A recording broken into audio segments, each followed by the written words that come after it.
Hello mga alamat! In this video, tignan po natin ang mga requested charts ninyo tulad ng SMPH, SPNEC, and RLC. Are you guys ready? Let's go!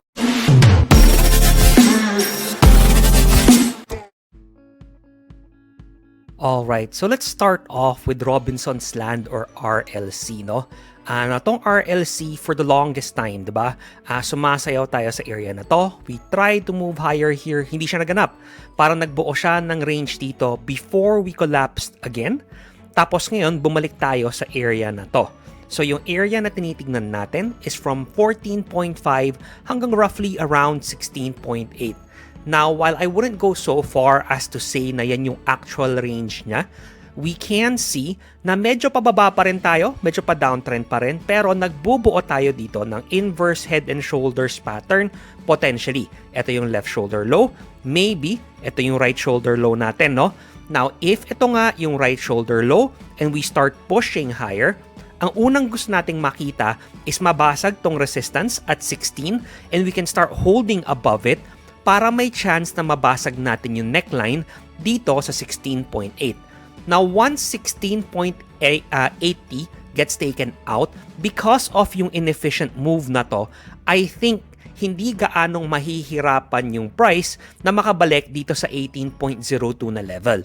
Now, I say I think kasi kung titignan natin to the left, marami ring ipit dyan. Maraming area of consolidation. Here, here, here. Diba?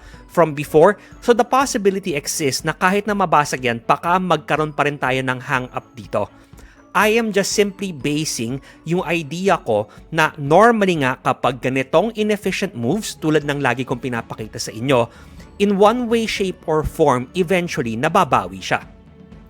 Now, ano yung invalidation ng potential inverse head and shoulders pattern?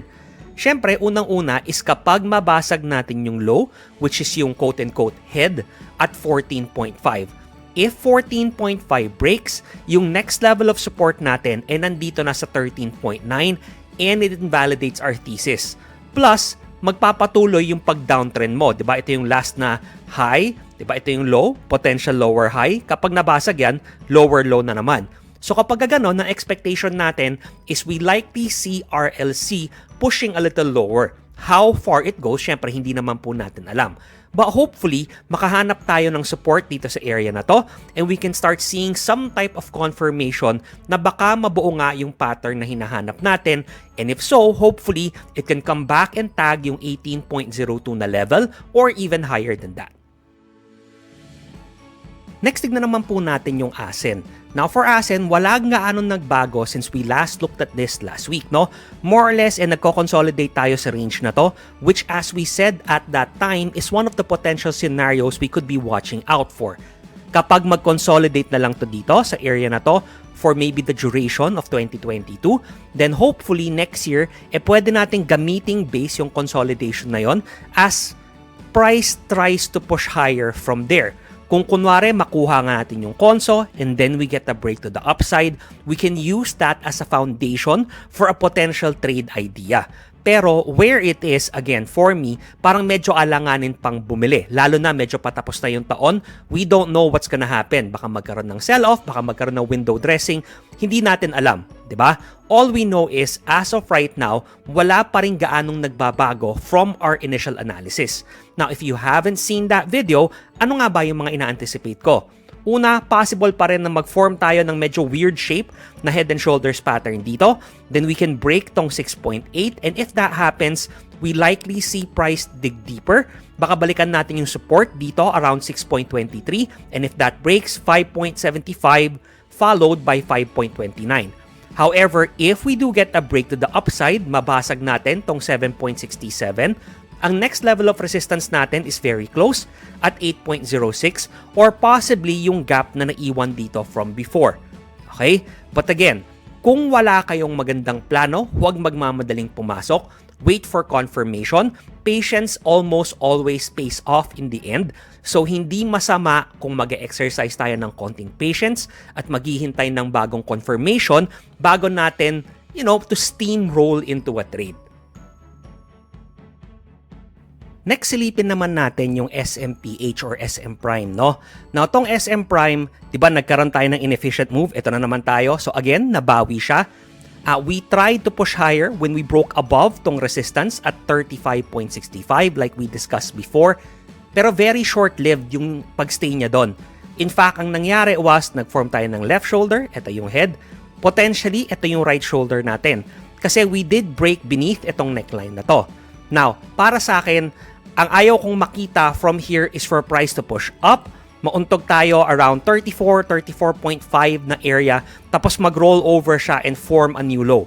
Once we break beneath tong 33.25 or 33.3 na support, mag-open up tong range na to sa baba between 31.45 hanggang 33.25. Maaaring pangsamantala, dun muna maglaro yung price as the market tries to figure out where it wants to go next. Kapag mabasag yung 31.45, then the next level of support is here around 30 pesos na. Okay? Now, kung kunwari naman ma-invalidate yung pattern, meaning ma-reclaim natin tong 35.65 na area, then that opens up the possibility na matag ulit natin yung mga highs na naiwan from before. And that's here around 37, followed by itong high na maliit na to around 37.4. So if we can reclaim tong 35.65, then price may range muna dito sa area na to. And if pati yon mabasag, then hopefully from there, kaya nating ma-reclaim yung mga highs na naiwan dito from before pa. Next, tignan naman natin tong SPNEC, no? Now, tong SPNEC, nag-form siya ng support dito, di ba? At 1.05 at one time. Tapos, nag-push up siya and price came back dito sa area of previous support, 'di ba? Sorry, pangit ng drawing ko. And here, 'di ba? Previous support turns resistance and previous resistance turns support. Tulad ng lagi natin pinag-uusapan. Yes, lumagpas siya ng konti, but by and large, nauntog tayo sa general area na to. Nung nauntog dun yung price, we started pushing lower. And then once we broke beneath etong previous resistance turns support, at 1.21, medyo bumulusok na. Binalikan natin yung previous support at 1.05 and in fact, from there, we even dug a bit deeper pero hindi lang tayo nag-close beneath it. So what am I watching for right now dito sa SPNEC? Kung tuluyang mabasag tong 1.05 na support, then the likely scenario is marirevisit na natin yung 1 peso, 'di ba, na area. After all, 'di ba, yung paborito ng mga tao, psychological number, blah blah blah, 'di ba? So if mabasag yung 1.05, the next natural level of support will be at around 1 peso. If 1 peso breaks, it wouldn't surprise me if price pushes down and maybe comes back and tags yung low at 0.72. Kasi at that point, the possibility exists na mas magpapanik ang ibang mga may hawak kasi nagbelow na ng piso eh. Once this gets to 96, 95, 94, mas tataas yung level of nervousness and worry ng mga naghahawak sa kanya. After all, kahit na nakabili ka nung nag-72 to, parang dahan-dahan na niyang ninalapitan eh. Diba? And syempre yung natural tendency natin kapag nag-aalala tayo is we might look to get out. Okay? Now, structurally speaking, wala rin naman nagbago. Sabi nga natin noon kung ito yung high, low, lower high, diba? Tas ito pa yung high, low. Possible na lower high yan. Kapag tuluyang nabasag to, then meron na tayo nung confirmation natin ng lower low. At habang ganun pa rin yung itsura ng chart, syempre ang expectation natin is a further push to the downside. Now, I don't like saying that kasi alam ko na maraming naniniwala at maraming nag-i-invest dito sa SPNEC, but unfortunately, hindi pa gano'n nakikisama yung chart, no? Hopefully, 2023 will bring better things, but for now, okay, tignan natin kung mag-hold tong support na to, and if it does, tignan natin anong range yung magpo-form. Baka maging tradable tong range na to between 1.05 hanggang 1.21 or maybe even higher than that. Let's see. Pero for now, medyo kulang-kulang pa kasi yung data. Gusto ko pang hintayin na mas mag-develop pa yung chart before analyzing this further. And then finally, tignan natin tong AP. Now, tong AP, sabi nga natin dati, nag-range siya dito. When we got the breakout, retest natin more or less tong area na to of previous resistance. It held, then it pushed higher. nag-form siya ng bagong resistance dito around 36 pesos. Tapos, nag-roll over na siya. And in fact, right now, nag-form tayo ng medyo weird shape na head and shoulders pattern, no? Now, once again, the confirmation for me would not simply be yung break ng neckline kasi I know itong area na to is right beneath it eh.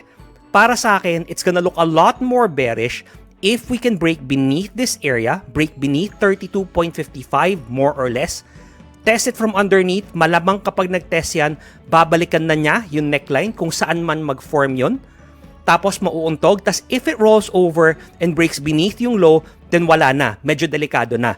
Pagka nangyari yon, what we're looking at is baka balikan lang niya yung previous range niya. Okay? Now, what we want to see if you're bullish ng AP is for price to reclaim 34.7 sooner rather than later.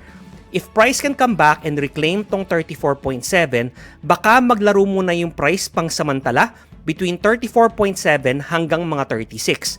If 36 gets taken out, then yung next level of resistance natin will be at 37 na.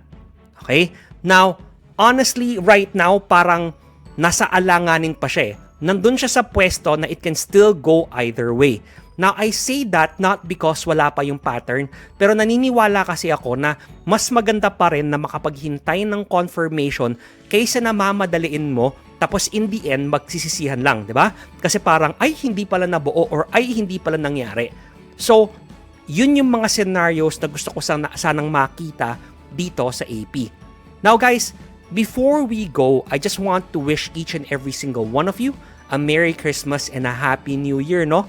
This is my second to the last video for the year. Tomorrow, maglalabas tayo ng monthly update video natin for the month of December. And I know you guys don't like that video as much, but I would appreciate it if you give it a watch kasi marami rin ako sinasabi doon, not just about the channel, pero about trading in general, no? Now, before we go, if you haven't seen yung technical indicator ranking video natin, I've put a link to it somewhere on the lower left-hand side of this video, no? So be sure to check it out. I had a lot of fun making that video. And as always, guys, good luck in all your trades. GT, over and out.